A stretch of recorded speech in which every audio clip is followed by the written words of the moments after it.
Vice Chair candidates. We're just going to go right down the line here. We've got a 2-minute intro to just talk about who you are and why you're here, what you believe in. So, Jacob. All right. Most of you here in this room know me. I've been working with the LPPA now for over a decade, and I've been working with people in my county for, the better part of a decade. A man I call my brother, Ken Krawchuk, in the back of the room, is running for governor this year. But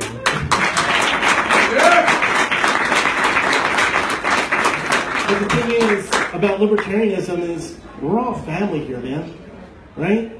So as we go down the line and we talk about each other, we talk about what we plan to do for the LPPA and the LP in general, we're all here saying that we want to make the party the best it can possibly be, right? So as you sit here in these seats and you all are obviously interested in libertarianism, where we're going to go from here, think about coming to New Orleans. Think about making a difference in the party. Think about take that party, our party, and take it where you want to go. Take it where we all want to go. Steve Sheets, I'm running for Libertarian Party Vice Chair.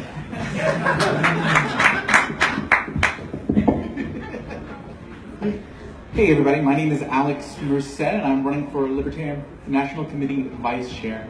And I'm running to be a Vice Chair that focuses on support, providing state affiliates and candidates support with ballot access, technology, press, support that the LNC is already providing. I just want to be there to help focus and make sure that it gets done and get feedback from you guys. And I want to say thank you to all of you. I've gotten to meet a lot of you throughout the day, and it's been an amazing event that's energized me to see the hard work that all of you guys do. Hearing Andrew, that was awesome earlier about the different types of voting and changing elections. Hearing the chair award for Ken, for Bill, for Demo, and hearing about the focusing on positive leadership, which is something that I feel very important. Anyone who's been following me this far know that positivity and growth are things that I care about very deeply. So I want to thank you guys today for having me here, inviting me to your home, and making me fall in love with the Libertarian Party again. Thank you.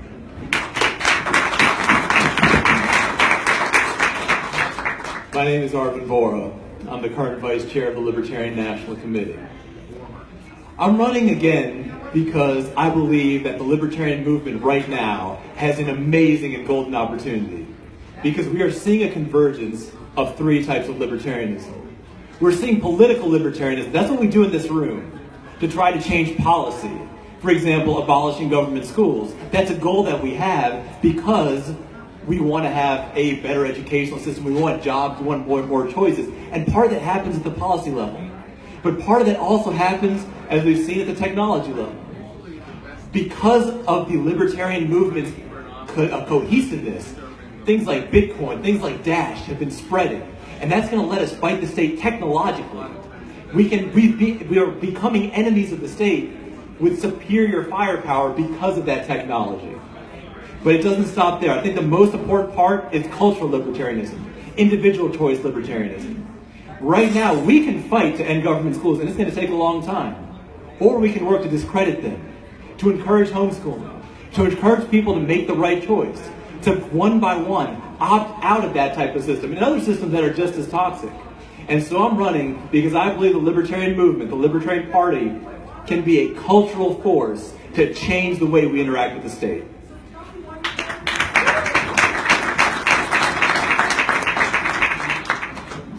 My name's Joe Halpin.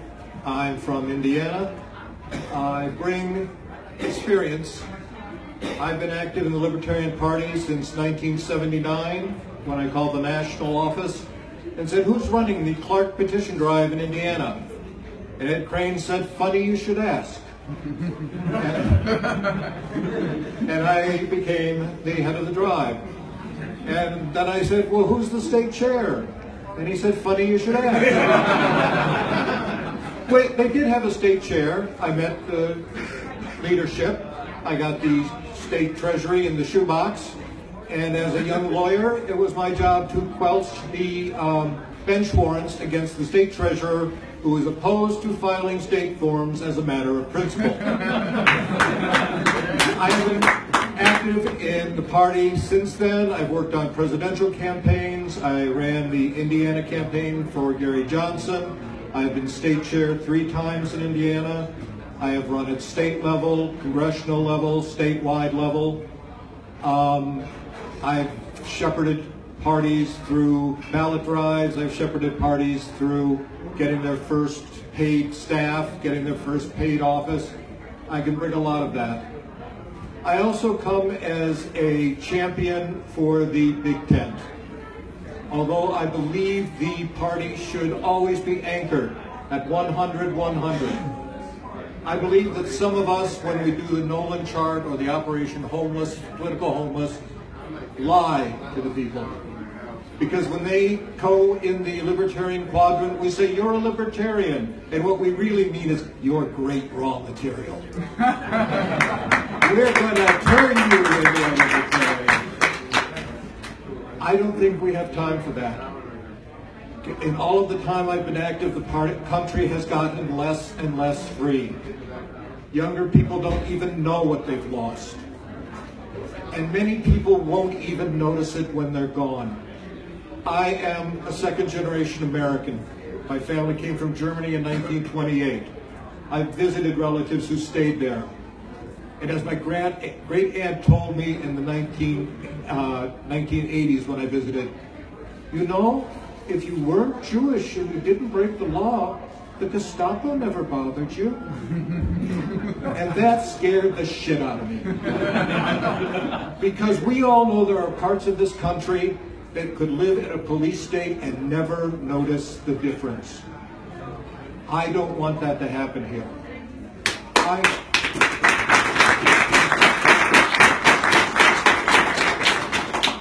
I am not a Libertarian Party activist for the Libertarian Party.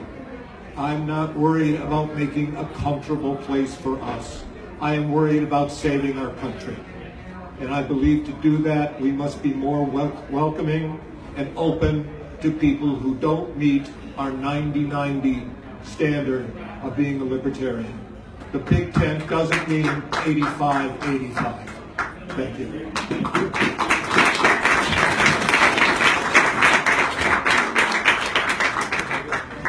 All right, the first question is near and dear to my heart, and the way this is going to work is each of the candidates up here will have 2 minutes to respond, and after they're done responding, they'll each have a 1-minute rebuttal if necessary. So the first question is, what role does the LNC have in assisting state affiliates? And we're going to start with Joe first. You have 2 minutes. I believe that the National Party should build the base. It's all about the base. We don't have enough resources. We don't have enough people. The only way to do that is to make them available. Now, I don't think it's the National Party's job to pick and choose who is the best. I think we should cast a wide net to have a rich database that the state chairs can come to, and they can be the ones who sort out who they want as membership. We have 50 state affiliates. Just like the 50 states, we can each decide among ourselves how we want to pursue liberty in our states. So if one state wants to go the more educational approach, then they should be able to pull from national the names of people who want that. If you've got a congressional candidate who wants to run because the farmers in their area want to grow hemp, they should be able to call Wes at National and say, Wes, who is really turned on by the hemp issue? And then either Wes can send out a mailing for them, or they can get the names from Wes. I believe what the National should be doing is building a rich feeding ground for the states to obtain new resources. It takes time, talent, and treasure to take back control of government, and that is our ultimate goal. Great, thank you. Next, we're going to move to Steve to answer that same question. The thing about National is it's designed to basically help candidates nationwide, right? And doing that is to promote ballot access. They've been doing that very, very well, especially in the 2016 election season. We had 50 state ballot access, which is awesome, right? But another thing that the LNC can do and the LP can do is act as a facilitator. In Montgomery County, we elected a Libertarian as auditor, and we did that by getting boots on the ground. We found a lot of things that we did that were wrong along the way, but we learned from those mistakes. The LNC can act as a facilitator so we can take that show on the road, help other states learn from our mistakes, right? We want to be able to teach people, candidates all across the United States, how to be the best candidate possible, how to promote themselves professionally, consistently, and promoting that libertarian message clearly and concisely. There's a lot of work to do, and the LNC can really act as a great facilitator. That's what we should be doing. Great. All right, Alex, you're the third one up. Now, as I mentioned before, I think the role of the LNC is to provide support, so that way the front lines can do the best job they can do, which again is ballot access support, technology support, and press support. But as the vice chair, there's a lot more you can also do. By being one, a good face to the media, so that way more people can open up their arms to the possibility of testing libertarian waters. But also by being a visible face internally and making people aware of the projects that are on the table that need funding. Like right now, there's a CRM project the Libertarian Party is working on that could use more resources. That would be a game changer, allowing basically different state parties. Some states have already started testing out the CRM, which stands for Customer Relationship Manager. It allows you to keep track of donors, keep track of volunteers, keep track of everything. So that way, when one candidate is done, all that information is available for the next candidate and the next candidate. So that way you're not reinventing the wheel every campaign. But those kind of projects need resources. I think as a vice chair, I want to make you aware of what's going on, and that way we can all work together to make those projects come to life and really evolve the future of the party. Okay. Also, improving communications internally and externally. This is why I started the idea of the caucus congress, of trying to create a group of the different caucuses, so that way they can filter communication to the LNC by being a mediator in a conversation. I want to be a mediator. I want to help. What's the word I'm looking for? De-escalate conflicts within and outside the party, so that way we can always focus on work.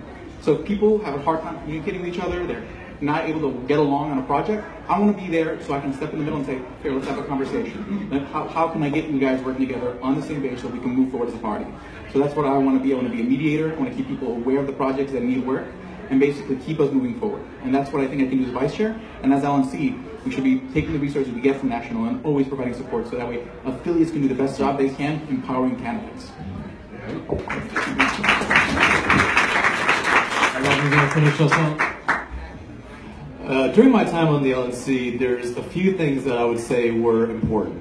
And I think it's important to recognize that the idea of all politics being local is something that no longer applies. Some politics are local, some politics are national, and some are international. Some of the things that I've worked on is changing the way we do social media. Before I got involved, we didn't really do any social media, and now we do quite a bit of it. Some of the other things that I've been involved in is changing the logos. So we have, professional looking, reasonable logos, good websites, that kind of stuff. The vice chair specifically, though, has a role that goes beyond the things that the other LNC members do. And the most important of those is being one of the faces of the party to the media. As vice chair, you are essentially on call 24 hours a day, 7 days a week to take advantage of media opportunities. In a single media opportunity, you might reach more people in 5 minutes than you will in your lifetime of working at Boots and all that kind of stuff that we've all spent so much time doing. Specifically, when I speak to the media, I speak big, bold, unapologetic libertarian ideas that do not fit inside the status paradigm. Most people who see them, I assume, are probably a little bit terrified of them. A few people who see them are turned on, and those are the people that I believe are the backbone of this movement. If I'm being interviewed about some new tax, I will be talking about ending the income tax. If I'm interviewed about some new change in Common Core, I will be talking about getting rid of government schools, charter schools, and all other forms of Fed-funded education. If I'm talking about anything, I will give the real big libertarian ideas.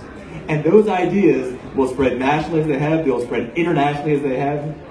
Many of the controversies that I've been involved in pale in comparison to the controversies that I've been involved in outside the party. 10 seconds. One of the biggest controversies I was involved was when I was retweeted by WikiLeaks for challenging something that the CIA said about the American people. Maybe we'll get into that a little bit later. But my main goal, to be a big, bold, unapologetic voice for liberty. Thank you. Okay. To a certain degree, each one of you mentioned the media, and our next question revolves around the media, and that is, how do we fix our media relations issue? And we each will have, again, 2 minutes with a 1 minute rebuttal. First of all, let me go back. Is there a 1 minute rebuttal from that previous question for any of you? Okay. I'd just like to quickly add one thing. I mentioned the CRM project, a project that could use support from everyone. And I'm pretty sure the donation page for that project is lp.org/CRM. To support the project, learn more about the project. It's something that can really make a difference in future elections, so check it out. Okay, great. Any other rebuttals for that first question? Okay, great. So in terms of the second question, the order will be Steve, Alex, Arvin, and then Joe. So Steve, you can start us off. As far as media relations goes? Media relations, yes. Media relations is something that we all need to be focused on. We have so many opportunities to talk about what's wrong in the nation. We have a myriad of problems, and a lot of people know about the myriad of problems. And if we talk about the myriad of problems, we waste a lot of time, right? What we need to be talking about is the myriad of solutions. We have a lot of people who are running for office on solutions. We ran candidates who won, and they're talking about libertarian ideas, putting people in charge of their own lives, putting people in charge of their own finances, putting people in charge of their own children's education. This is what we need to be focused on. This is what we need to be talking to the media about. Arvin is absolutely correct in this. We need to have a clear, bold, professional statement. And we absolutely need to be talking about libertarian ideas and libertarian solutions. Not about the problems in the United States. We all know what they are. Okay, so when it comes to media, it has to come at a lot of levels. The low-hanging fruit is your local media, your local newspapers, your local blogs. And building relationships with those is what needs to be done first. Because when you build those relationships, the national media gets attention. And national can provide support there. National recently hired someone to do PR for the party or do press relations. But at the same time, one of the things I'm a fan of, if you saw the second debate that we did with the Feldman Foundation, I mentioned that I would like to set up different types of working committees for different things. Because at the end of the day, I'm not going to have a solution for everything all the time in detail, but we can find experts who are within the party, find people who want to step up and find a solution. So setting up a committee, a press committee, to sit there and figure out and build those relationships and manage those relationships further to supplement the staff that has been added to work on press relationships could help build those relationships and also provide training to people in local parties on how to build relationships with the local media. There are different people throughout the party that actually, that's their business, that's their life. And those would be the people we can have on that committee who can help develop programs to empower people at every level, to hit every level of the media. At the same time, as vice chair, I would reach out to media people directly and try to build those relationships so that way we can start making that investment and growing that pie. So, yep. We have two different media directions we can focus on. One is to be one of the people who's included with like church bake sales and things like that. Or we can approach the media with a message that is exciting, that's incendiary at times, that's bold, that's meaningful. In today's media, it's not just the initial media thing, it's what you say when you get there. If we're saying things that are worth retweeting, if we're saying things that are worth sharing, if we're saying things that are exciting and inspiring enough, we reach far, far past. That's one part of the media strategy that I think is important. But the second part is, we as a Libertarian Party, we get media coverage that other parts of the Liberty Movement cannot get. We as candidates fill out questionnaires that are going to go to everyone and their grandmother.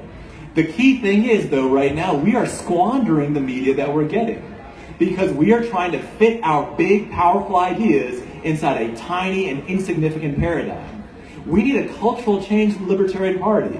We need to be the candidates that say, I am not afraid to say that I'm running to end the income tax, to end the war on drugs, to get rid of government schools, to end the Fed. Big ideas that have meaning, not such small ideas that no one knows what they mean or cares. And so as vice chair, I do intend to set a standard that says our messaging to the public needs to be big and bold. That's why in my own Senate candidacy, I'm going to be posting my questionnaire answers on Facebook, and they are going to be as big and bold as you can imagine.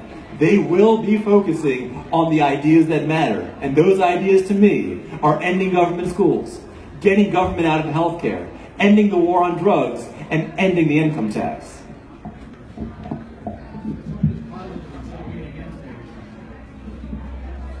I spent 23 years as a science teacher, and I know that the best theory doesn't hold up to actual experience. So I really appreciate Arvin running for the U.S. Senate. I really appreciate him putting out ahead of time what his strategy is. Because in November, we will see, one way or the other, whether it's right. And I'm not going to prejudge.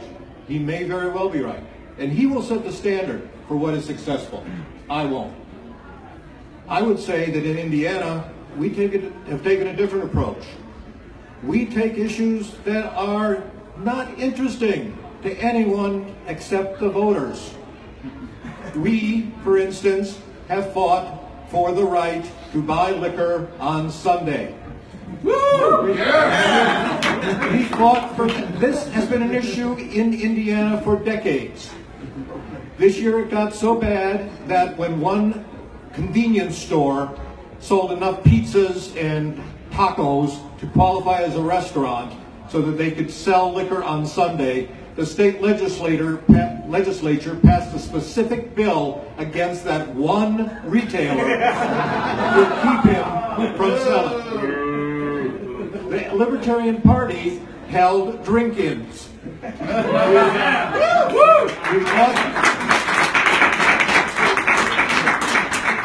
bought the liquor on Saturday, and we hung out there Sunday.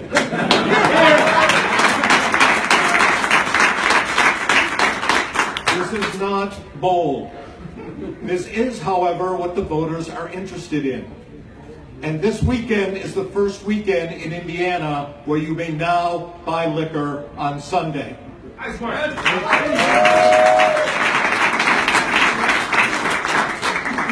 Arvin and I have a different view, not a different goal. We both want to cut back the state drastically. He wants to use the party as an excellent vehicle for the big message. I want to use the party as a way to grab the stick of state and keep it from beating up on people while people like Arvin can do their thing. Thank you. Do we have a 1 minute rebuttal from anyone? All right, we'll begin here. To go along with what Joe just said, in Montgomery County, we did something that wasn't really exciting. We ran a Libertarian who ran as a Libertarian. And you know what else happened in that race? Not a single Republican in that township got elected or re-elected. Correlation? Causation? I don't know, but it sounds good.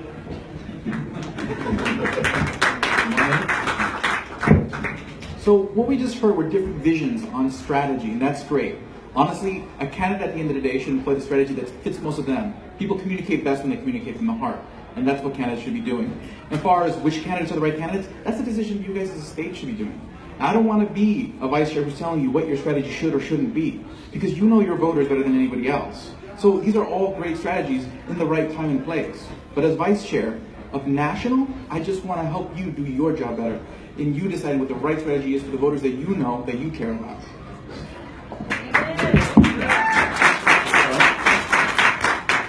The single biggest success in the libertarian movement right now has been homeschooling and private schooling. That is to say, homeschooling by itself is saving us $20 billion a year. Private schooling, that's another $50 billion in taxes. That amount of savings, which is purely cultural, that's not policy, that's culture, that's people saying, I don't want to be part of this, I will not be part of this, I will not set such a low standard of excellence and character for my kids. That is literally the cost of the entire drug war. That's the power of cultural libertarianism. Yes, I agree that people should be allowed to buy alcohol on Sundays, but I think as a libertarian movement, We need to remember the cultural power we have to change behavior and the impact that those cultural changes have on the bottom line, on our culture, and on our taxes. Any 1 minute rebuttal from you? Oh, All right, sounds good. I don't know what the third question's going to be, so we'll allow that. Well, I have a very simple question. It's a yes/no question, and I'd like to ask all of our great candidates here tonight to take no more than 1 or 2 sentences in explanation, but commit to making a yes or no statement on this. Will you denounce Bill Weld? Actually, there is an order for these questions. For the random question, it's going to go Alex, Arvin, Joe, and then Steve. So you get the last word. All right. To those who followed me in 2016 know how I voted then. But I want to be vice chair now, which means I want you to make those decisions. So no, I'm not going to denounce, because it should be you who make the decision on whether Bill Weld is or isn't our candidate. I'll have an opinion, but it should be you who make that decision. So no.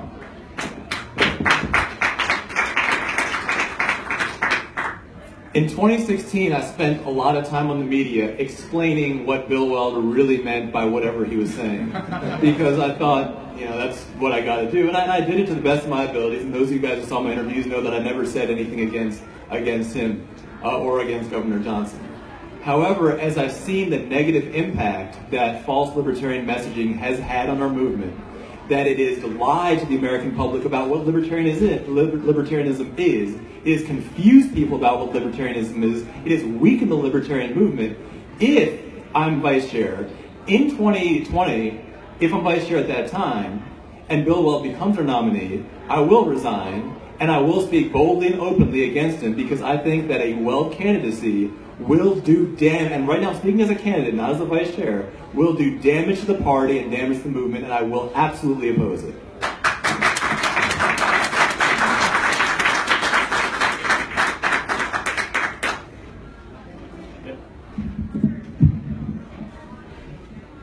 I'm not going to be a hypocrite. If I want the tent to expand, then I'm not going to speak against Bill Weld. It'll be up to the delegates to decide.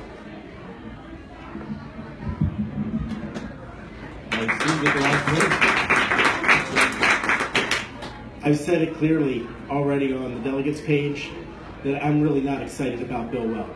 And those words can't be stated clearly enough. Bill Weld he's been a libertarian for 5 minutes before he became the vice president candidate. And those of us who were down there in Orlando, we fought very hard to make sure that Larry Sharp got that position. And unfortunately, that didn't work out for us as well as we had hoped. We tried. We definitely tried. And I'm going to be trying again, wholeheartedly, in 2020 to find an actual libertarian candidate to take that position, because Bill Weld is not good for our party.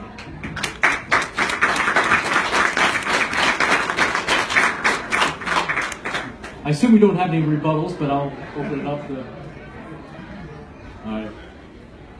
As I've been going around on my own campaign talking to students, I'm finding that there's a lot of people who have never heard of the Libertarian Party or libertarianism. And so our next question is, what actions would you take to make the Libertarian Party more visible to voters?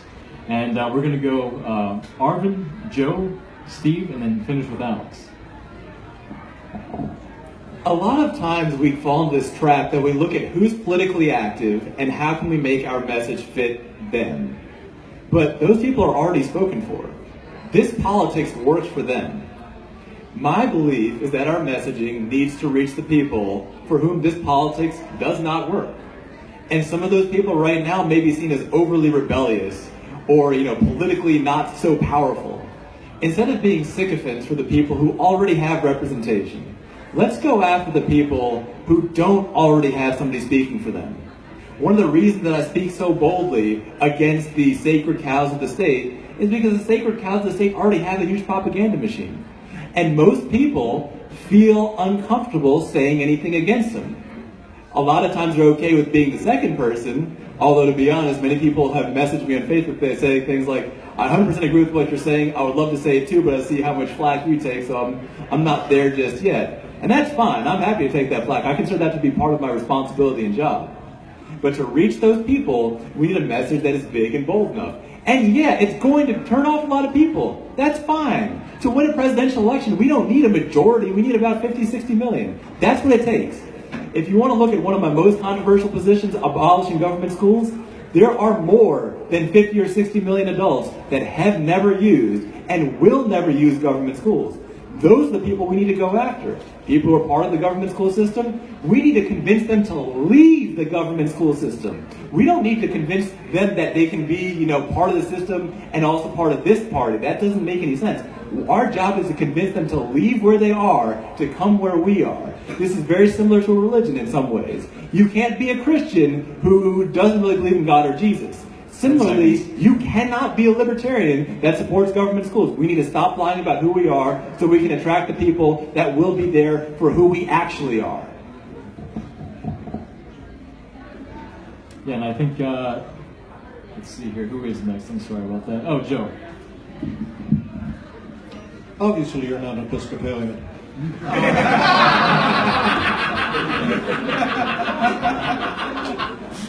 We have bishops that basically, Bishop Strong was described as a person who, if he was a plumber, you wouldn't go to him because he was philosophically opposed to pipes.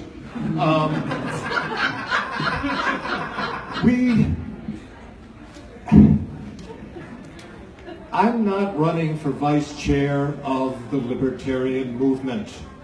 I'm running for vice chair of the Libertarian Party. I understand what a value we have in our candidates, and I understand why people would want to use them to advance the libertarian message. That's fine. There are candidates supporting that. I believe the Libertarian Party will be best known and most useful as the political wing of the libertarian movement. The wing that will grab control of the government and use it to do nothing to you. That will cut it back, will get people to see the value of freedom, and will keep its iron fist off people like Arvin as they bring about the cultural libertarian change. When I joined the party in '79, we were it. Yes, we had to do that work. And I understand, again, the value of our candidates. But we are not the entire libertarian movement anymore. We are not the liberty movement. The homeschoolers, many of them are for it for their philosophical reasons. Many of them are for it, at least in Indiana, to keep their children away from people like me. Okay? Our job is, in my opinion, and what I want to brand the Libertarian Party as, a tool to gain control of the state and to get it off the back of the people. 10 seconds. As to what the people do with that freedom, that is up to them. Here, here.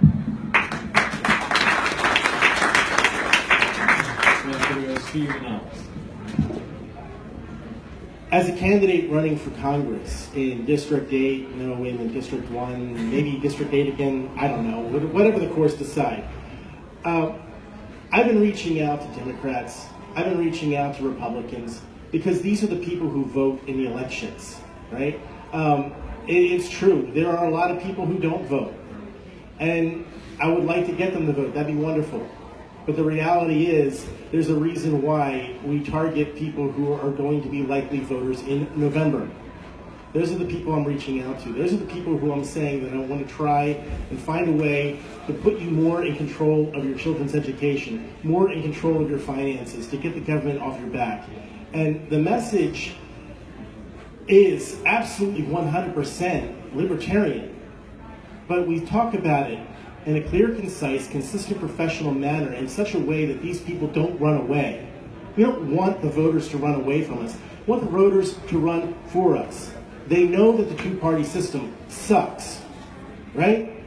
How many people out there are really happy that there are two parties that continually win over and over again?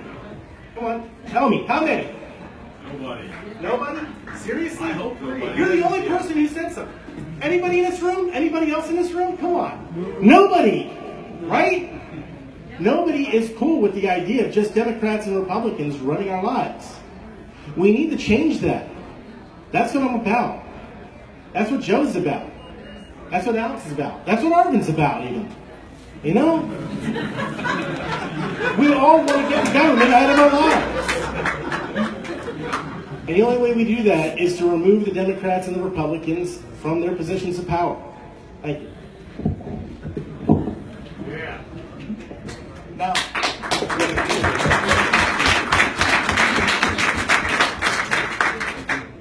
Now, as an individual, I've put out a lot of material out there to educate people about libertarianism. Over 2,000 videos on YouTube. I host over 6 podcasts. I spend every day trying to get even if one person is a little bit closer to the ideas of liberty. And as a candidate, I did the same. And all the interviews I did as candidate, and videos and all that stuff is still out there. And people are still reaching out to me today. But at the end of the day, what I found most effective when I was a candidate was listening. When I gave people my ear, they gave me theirs.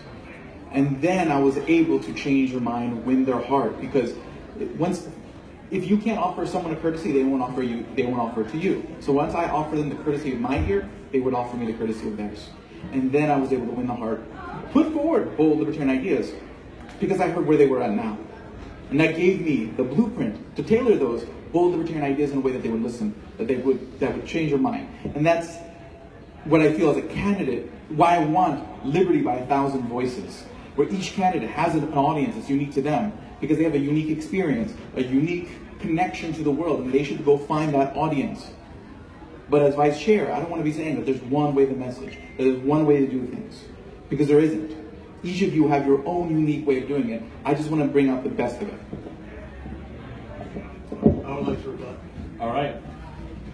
I want to respond to something that Joe said, which is that there are other organizations that do messaging. And to a certain extent, he's right. There's Reason, there's Cato and all that. But no one goes to those places that's not already 99% of the way there. Our message, our message goes to places that they cannot go. We have candidates that respond to questionnaires and circulars that are read by everyone. And that means that we can be a front line for libertarianism in a way no other organization can. And so the idea that we should be changing our message to pander to what most voters already think is not a winning strategy, because at the end of the day, people are going to end up doing what they've done for 40 years, which is be libertarian in June and vote Democrat or Republican in November. We need to change that by changing who we're reaching and actually converting people rather than just pandering to them. Sure. 1 minute. No, we're not. It's not about changing the message. It's not about changing what libertarianism is. Okay? Now, yes, there's occasionally candidates who go off message, and states should vet their candidates and hold their candidates accountable. But and then we should be reaching out to everybody, not just the people we aren't reaching, because we should be reaching out to them, and we should be reaching out to everybody else. But again, there's a lot of ways to do it, and it's not. And one way isn't the only libertarian way of doing it. Any other rebuttals? All right, we're coming to our very last question, if you can believe it. We've talked a little bit about it, actually, and it might be our most controversial question of the night, actually. And that is, how would you work to create unity within the party? And we're going to go Joe, Steve, Alex, and end with Arvin. I would create unity by acknowledging our diversity. The libertarian big tent doesn't mean we are all identical under that tent. I think the caucuses that are developing are probably the best idea I've seen in decades for this party. To me, the Libertarian Party should be viewed as having a macro culture with several micro cultures. The macro culture is we think government is too big, too expensive, too intrusive, and it must be cut back. We all agree. How much we should cut back and how we should cut it back, are separate micro-cultures. That's why you have the pragmatic caucus. That's why you have the radical caucus. If the radical caucus is too mild for you, we have the audacious caucus. Don't talk about them that much. We have, there are different places, homes. If you're Christian, there are many rooms within my father's house. There are many different rooms in the Libertarian Party. Okay, we don't have to agree on strategy. I'm not picturing a love fest come NOLA. The difference is we have to, after NOLA, agree we're all still libertarians, and although we were opponents, we are not enemies. Our enemy is the state. Our enemy are those people who want to run other people's lives. Those are the enemy. We are just opponents.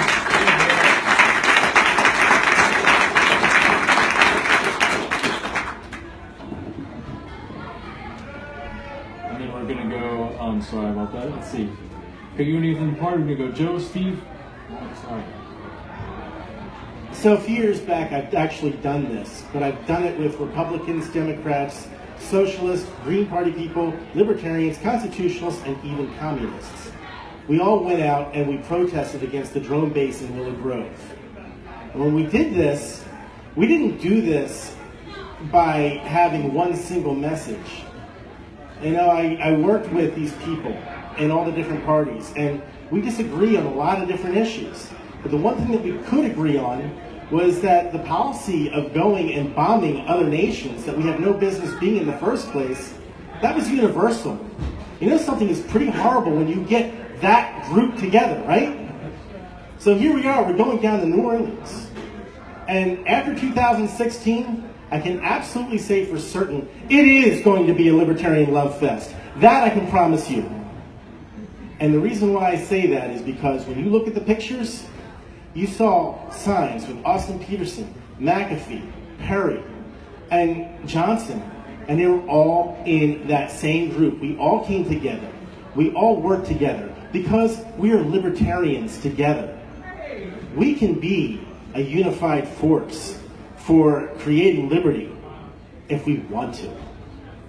As vice chair, it's my job to facilitate those discussions. You know, on the platform committee, we have a lot of diversified personalities, and we don't all get along on certain issues. But the one thing that we do know is that we all are there, we all are working together, and we have to work together to provide that better message moving forward for the Libertarian Party. So when I say, as vice chair, this is what I want to do, I want to talk with people, man. I want to bring people together. I want to work together. Make something actually happen for a change.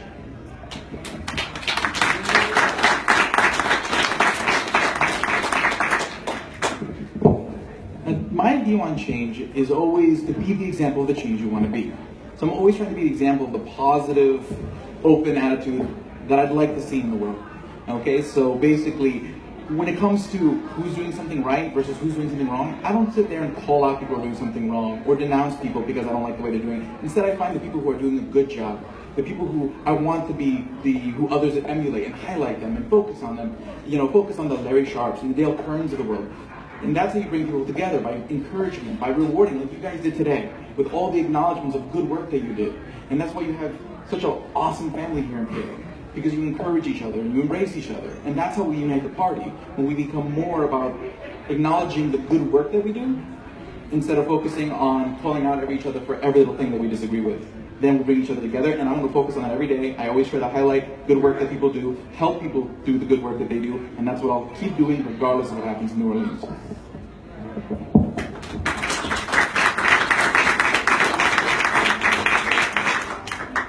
I agree largely with what Steve said, which is that we need to find shared goals within the Libertarian Party and without that we can work towards. The key thing for me is those goals need to be worthy. Those goals need to be worthy of the time, the passion, the energy, the money, the heart, the soul that we put into this movement, and that others put in the movement. To me, getting government out of education, ending government schools, ending all forms of educational welfare, that is a worthy goal. because the result of it will be a free market in education, it'll be great educational jobs, it's going to be better educational opportunities, it's going to be something as good for the American economy as the addition of something as big as the entire tech sector. That's a worthy goal that we need to work towards. Working towards that goal begins stating that goal and letting people know, listen, we are trying to end government schooling for good. If you're a homeschooler, if you're a private schooler, if you're in government schools and you know how bad they are, because nobody knows better than the people in the system how bad it is. If you want to work to end it, join us. And that means we need to go for the big things, the things that are inspiring, the things that are exciting, the things that people can unite behind, the things that people can agree on, not because they're so insignificant, but because they are so significant. So to me, unity comes from a great goal, a worthy goal, a goal that's going to redefine America, a goal that's going to create jobs, a goal that's going to create opportunities, a goal that's going to get government propaganda out of education, a goal that's going to make American education the envy of the world.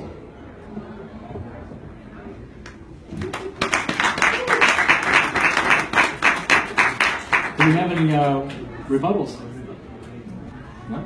Okay. Now we've come to the part of our closing remarks. We're just going to go right down the table here, beginning with Steve, and then we each again have 2 minutes each. Again, the biggest message that I have is to bring about libertarian unity. We have this freight train of tyranny in the United States that has been running like a juggernaut all over forever. You know, most of us here in this room don't recognize a time when tyranny wasn't a fact of life. So what do we do to stop it? We come together. We, the people, in order to form a more perfect union, establish justice. That's what the words of the Constitution says. Right? That means that we, the people, that is our purview, man. Making justice for everybody. When you go down to New Orleans in July, the idea that you are in control of what happens at that convention, you are in control of the message of the Libertarian Party, that's a big deal, man.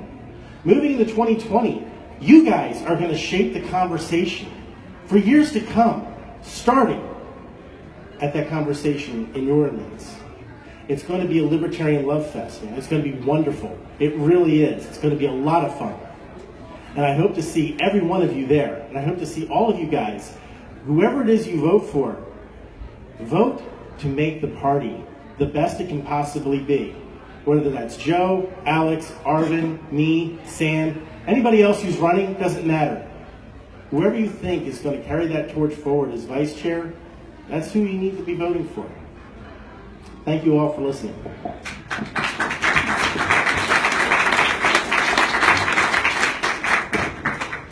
Once again, I want to say thank you guys for having me today. Again, very honored to be here. And again, it's been fun, and you guys have excited me with all sorts of energy. But bottom line, I'm running to support. I'm running to empower. And I'm not waiting till New Orleans to provide you with more resources, more help. So today I left brochures and these cards on your desk just to show you some things that I've created in the past. But if you go to resources.libertarian101.com, you'll find all sorts of just free resources that help out with campaigns, with volunteering, things such as these cards, other memes that you can share that have positive, basic positive, broad messaging, that have LP token, which is a crypto token that I made that candidates can, that we have millions of, that we can give the candidates to reward their volunteers, to reward their donors, and all sorts of other resources. There are resources at libertarian101.com. So regardless of what happens, I'm going to be working and continuing to support you, and anything that I can do to ever help, I'm just a message away. And everyone here is amazing. These are the leaders of the parties. Regardless, you get everybody. You get all of the above no matter what happens in New Orleans, because none of us are going anywhere. Okay, all of us are going to be here for you. Okay, and after New Orleans, regardless of how the dust settles, we all need to rise up more together than ever, because the journey, the challenges that lie before us the next couple of years and the years after that, need all of us, every single one of us, and more.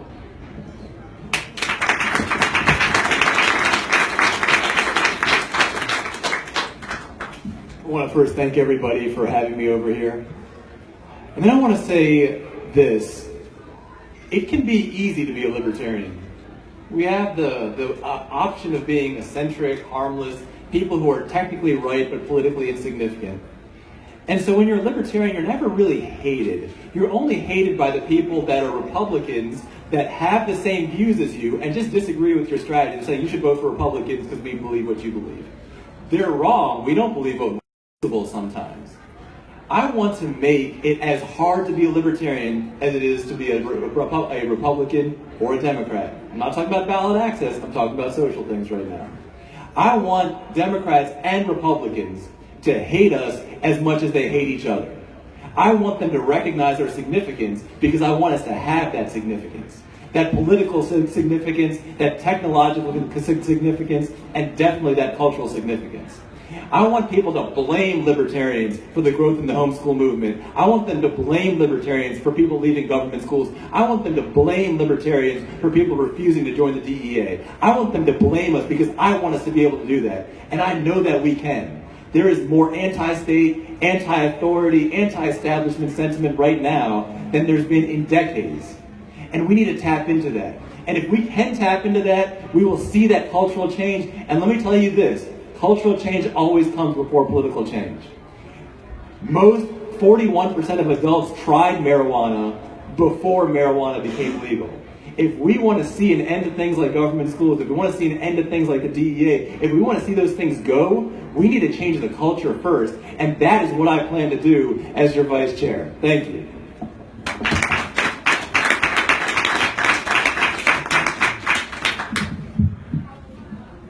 Nobody said you're not going to have a choice.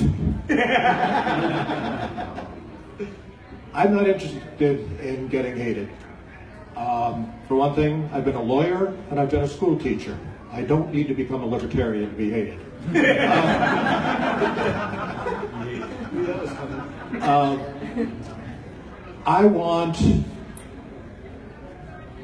I'm running basically because I'm more worried about our country than I am about our party. And I don't think the way we can change our country is to become a new group to be hated. I believe that we can be the new pole that a new paradigm is built around.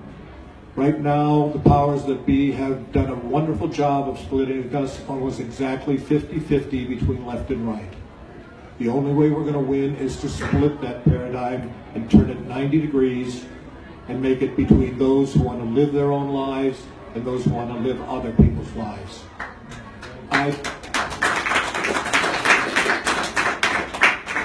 I don't think the way to do that is to be audacious or to be hated.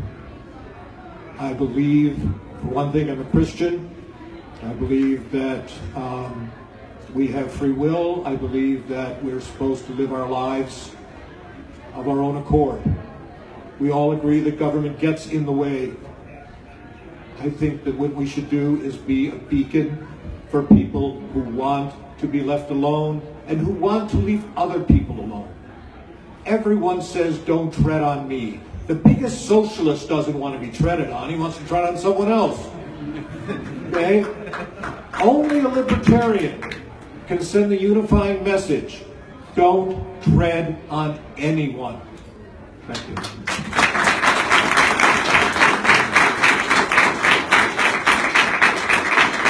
Hi, gentlemen, thank you so much for coming. I know that some of you have traveled many miles to be here. We really appreciate that. I'd also like to appreciate, thank everyone else in this audience for coming here today. Like, your support really does mean everything. I'd like to thank the Libertarian Party for making me the moderator today. 221 years ago, George Washington stood before Congress and he gave a farewell address. And what he said to Congress was, at the very end of his speech, look, I have some concerns about these political parties we've created.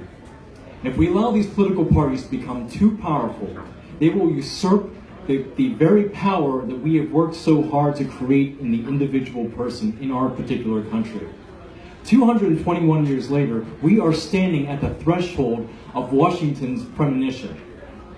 And I think that right now people are beginning to realize that. When I go out and I talk to young people in high schools and colleges, you can tell they're looking for another option. They just didn't realize that other option was available. And that's why what we're doing here today is so important. And I really see only great things going forward in the future for the Libertarian Party. We're going to be the next big party. It's not a question of if, but when. And I think that we're making that happen right now, today, and then going forth in New Orleans. And I just want to thank everyone again for really even making me their nominee, their candidate. This has been the biggest pleasure of my life. And thank you so much for being here.